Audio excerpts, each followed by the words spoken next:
Hello friends, स्वागत है आप सभी का डेली करंट अफेयर्स क्लास में। आज है 2 मई और आज की इस क्लास में हम डिस्कस करने वाले हैं आज के मोस्ट इम्पॉर्टेंट करंट अफेयर्स की, जो सारे एग्ज़ाम्स के लिए बहुत इम्पॉर्टेंट है। तो आपको एंड तक बने रहना है और एक एक पॉइंट अच्छे से समझना है। ओके, तो चलिए स्टार्ट करते हैं। First one is The Reserve Bank of India has mandated that from 1st May 2025, all regulated entities including banks, NBFCs and payment operators must use the Pravah portal to submit applications for licenses, approvals and authorizations. Launched on 28 May 2024, the portal aims to enhance transparency, improve efficiency and provide a unified digital interface for regulatory communications. तो भाई RBI ने 1 मई 2025 से सारे regulated entities जिसमें bank, NBFCs and payment operator शामिल है, उनको licence, approval और अथराइजेशन के लिए प्रवाह पोर्टल यूज़ करना मैंडेट कर दिया है। प्रवाह की बात करें, पोर्टल की बात करें तो इसे 28 मई 2024 में लॉन्च किया गया था। इसका फुल फॉर्म होता है platform for regulatory application validation and authorization. इसका उद्देश्य ट्रांसपेरेंसी को और बेहतर बनाना, एफिशिएंसी को इम्प्रूव करना और रेगुलेटरी कम्युनिकेशंस के लिए यूनिफाइड डिजिटल इंटरफेस प्रोवाइड करना है। Okay, next. Justice B.R. Gavai has been appointed as the 52nd Chief Justice of India by President Draupadi Murmu and will take oath on 14th May 2025. He is the second scheduled caste judge to hold this post after Justice K.G. Balakrishnan. Justice Gavai has contributed to several landmark constitutional rulings, including on Article 370 demonetization and electoral bonds. तो 52nd chief justice India का राष्ट्रपति द्रौपदी मुर्मू के द्वारा B.R. Gavai को appoint किया गया है। वो 14 मई को शपथ ग्रहण करेंगे। वह के.जी. बालाकृष्णन के बाद इस पोजीशन पर जाने वाले दूसरे दलित होंगे और उन्होंने बहुत सारे बड़े बड़े कॉन्स्टिट्यूशनल फैसले जैसे article 370 demonetisation and electoral bond में अपना योगदान दिया है। Okay, next.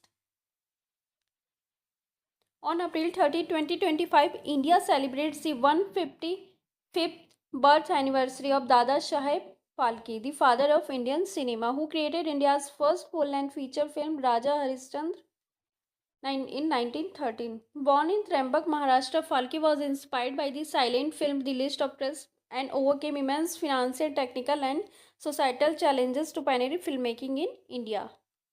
तो 30 अप्रैल को हम लोग दादा साहेब फाल्के का 155वां बर्थडे मनाए, जो कि फादर ऑफ इंडियन सिनेमा के से जाने जाते हैं और उन्होंने इंडिया की पहली फुल लेंथ फीचर फिल्म राजा हरिश्चंद्र 1913 में बनाई थी।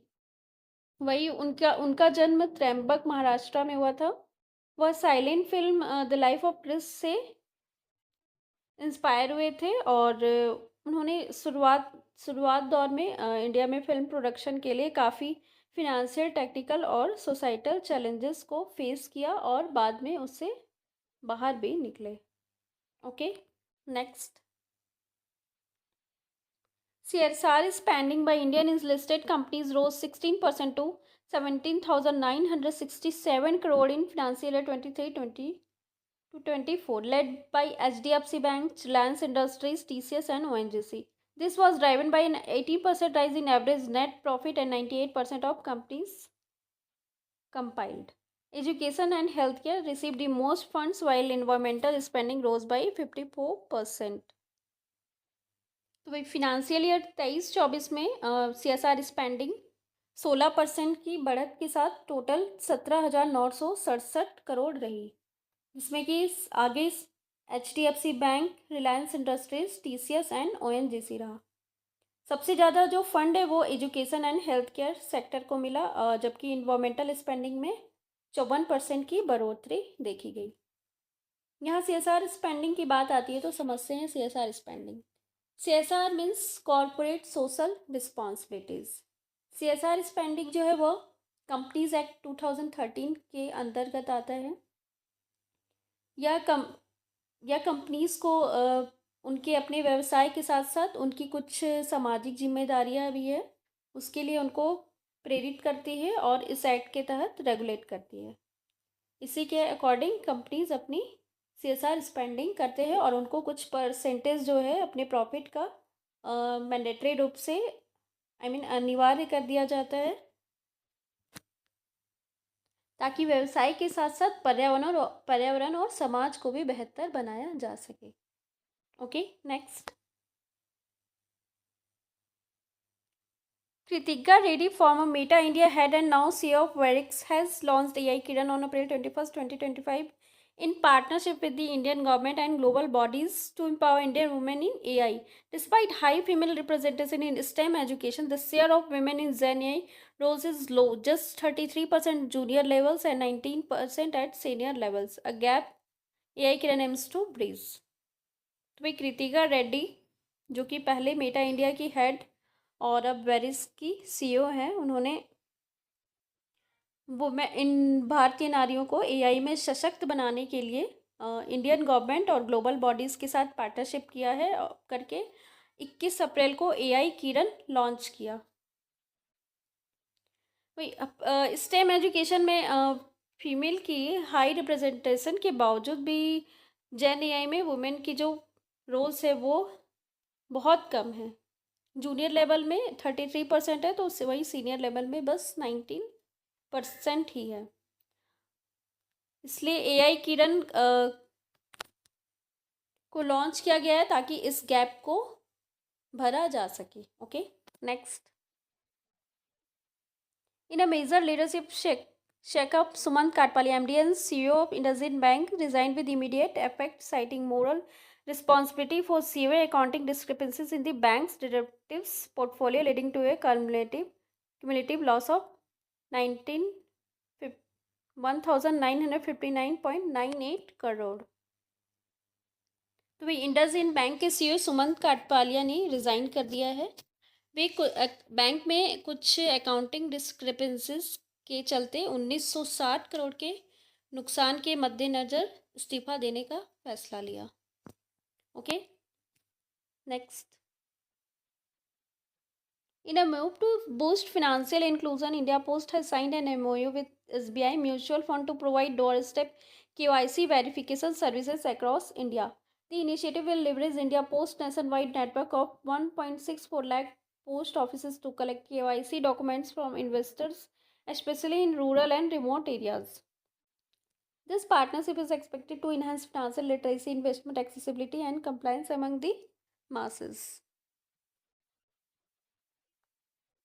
तो फिनेंशियल इंक्लूजन को बूस्ट करने के लिए इंडिया पोस्ट ने SBI म्यूचुअल फंड के साथ पार्टनर MOU किया है, ताकि वे इंडिया में लोगों को door step KYC verification provide कर सके और इससे इंडिया पोस्ट को पूरे नेशन वाइड नेटवर्क में इन्वेस्टर से KYC document specially in rural और रिमोट एरियाज़ में कलेक्ट करने में गति मिलेगी।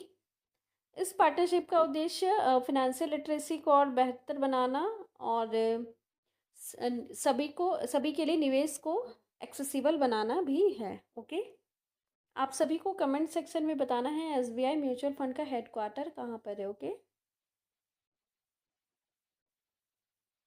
Amazon launched the first 27 satellites for its Project Kuiper from Florida using a ULA Atlas V rocket, aiming to build a 3,236 satellite constellation for global broadband coverage, especially in rural areas. The move sets Amazon in direct competition with SpaceX Starlink, which already leads the market. Project Kuiper, backed by a $10 billion investment, is expected to begin services later in 2025 with plans for up to 5 additional launches this year. तो भाई Amazon ने अपना पहला 27 satellite launch किया अपने project Kuiper के लिए किया। इसे ULA एटलस 5 रॉकेट से फ्लोरिडा से लॉन्च किया गया। इसका उद्देश्य ग्लोबल ब्रॉडबैंड कवरेज खासकर रूरल एरियाज़ के लिए 30,236 सैटेलाइट कॉन्स्टलेशन बनाना है। इसके बाद से अब अमेज़ॉन जो है स्पेस एक्स के स्टारलिंक से अब डायरेक्ट कंपटीशन में आ गया है, जो कि पहले ही मार्केट में लीड कर रहा है स्टारलिंक प्रोजेक्ट के ऊपर। $10 इन्वेस्टमेंट से शुरुआत किया गया है और उम्मीद किया जा रहा है कि 2025 के अंत तक इसकी सर्विसेज भी अब स्टार्ट हो जाएगी। Okay, next. International labour day 2025 observed on 1st May commemorates the historic labor movement that began with the 1886 Haymarket Affair in the US, advocating for an 8-hour workday. In India, the first Labor Day was celebrated in 1923 in Chennai by the Labour Kisan Party of Hindustan. The day honors workers' right, workplace equality and social justice.